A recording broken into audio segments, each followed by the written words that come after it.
All right, 2 days, 14 hours and 11 minutes, and my Khonshu skull here is done and ready to come off the print bed. Now, there are a few things though I noticed when I was about to pull this off, and so I thought I would do a post-print analysis of this one so that people may learn a thing or two about things that didn't go quite right on this print. First of all, I do want to say this print is perfectly serviceable. I will not be reprinting it, but I did want to show you some of the things that could possibly have gone better.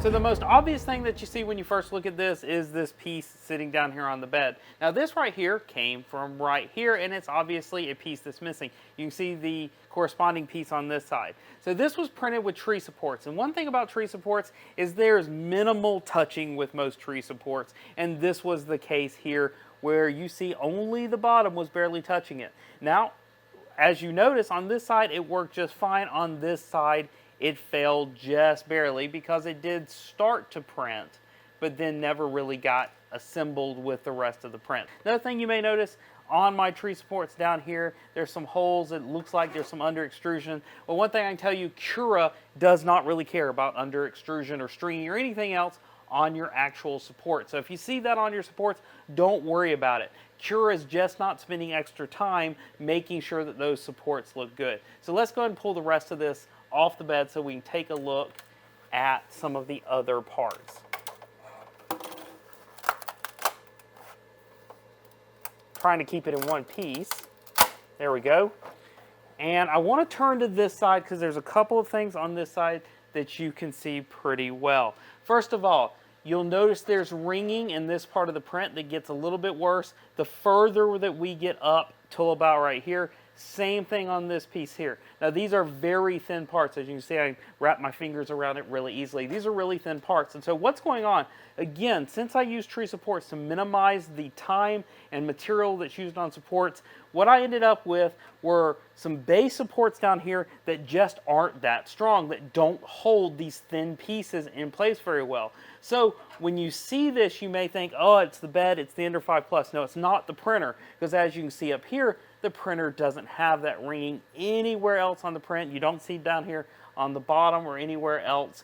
So that is right here, and that is from these pieces moving ever so slightly. The further we get up here, as that nozzle scraping across it, it gets a little bit of motion, and that's causing this waviness here. Now this obviously, this can be fixed with filler primer and sanding, so I won't worry about it. The other thing I want to talk about are all of these little dots on here, these little blobs on the print. Hopefully you can see them all right on the camera. And what I did for this print, I switched my printer to a 0.6 millimeter nozzle.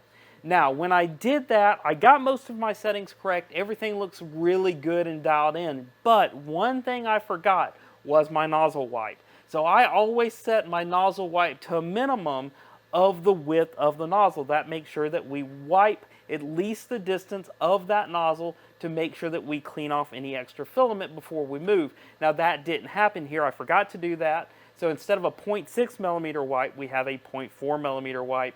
And so I'm getting these little pieces, blobs here and there across the print. Now notice you don't get a whole lot on these. Usually when it can, it will move the starts and stops to an inconspicuous location.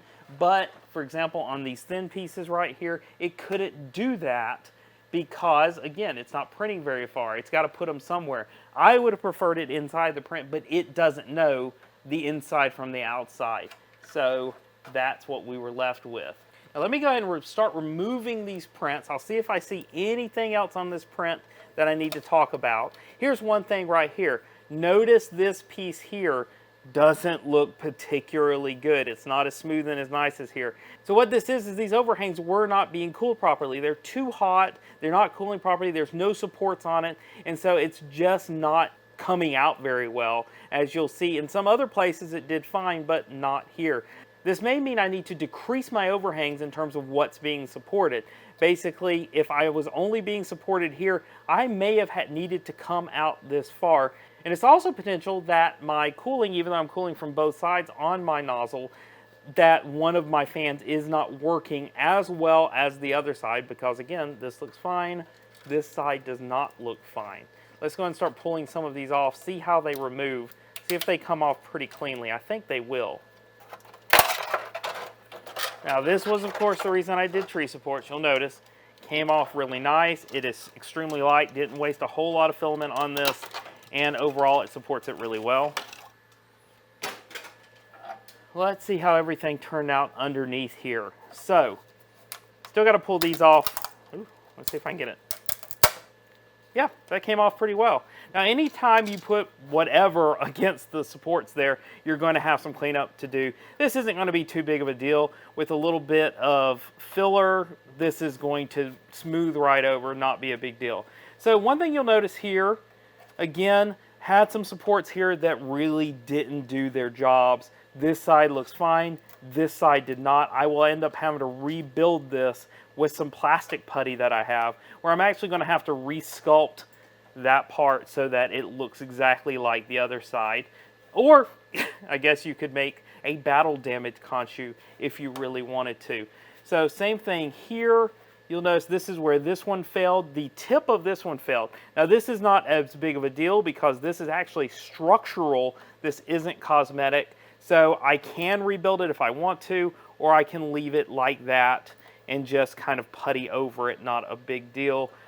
This one will have to be replaced, so here I will have to slice up the model, print just that piece, glue it back on because it is a structural component for the mask. Their magnets go here, here, and here. Let's see, anything else to talk about on here? Overall, super impressed with the printer as usual. And I'm really happy with how this came out. This, given that there are some failures, there's some stuff to repair. But this kind of finish needs no repair, needs very little work. It's going to feel extremely well because it is so smooth. These kind of things are even going to come off really easily just with a pair of snips and a little bit of sanding. Now for this print, I used 3D Fuel filament. I actually did go with the bone color because I love it to come off the printer looking so good, but I ultimately will paint this a bone color. Why did I use 3D Fuel Pro? I used 3D Fuel Pro filament because it is super strong. This is some of the best filament I've ever used in terms of the strength of the print. Notice that this is an extremely thin print, and so I needed a lot of strength inherent in the print so that it wouldn't break on me. There are structural components such as here and such as these things that cannot break once I'm wearing it because I will not want to go in and fix it. So last but not least, let's see if this fits my head at the scale that it was designed. All right, let's see if it fits. It's even tight, even though it's a large helmet. Am I going to have to make some changes to get it to fit my head? Or do I just need to find out the angle of approach? Well, I can get it on. It's not comfortable by any stretch of the imagination. I'm assuming it's supposed to go like this, and then you're kind of seeing out the holes here. But now I have to get this off my head, and subsequent times I actually have to put it on when I'm going to wear it. But maybe there is an angle that's not particularly comfortable, but does get it on my head. Wear a black mesh mask underneath this, and it'll look pretty good, I believe. But I'm going to keep working on it because even if I can't wear it as cosplay because it's not quite the right size, I will still prepare it as a really cool display piece because I do think the model here is absolutely incredible. I can obviously scale up, try again, make it bigger. So would I do anything different on this? I have to say, I might try traditional supports on here just to see how much time it adds to it because I do think it would get rid of some of the problems I had on this particular print. Some of the failed areas would definitely benefit from full traditional supports on here. Anyway, that is my post-print analysis of this Khonshu mask. Let me know what you thought about the print and let me know what you thought about my analysis. If you're looking for this mask, go check out do3d.com, which is where I purchased it myself. And as always, I'm Chris. This is Kersey Fabrications, and I will see you next time.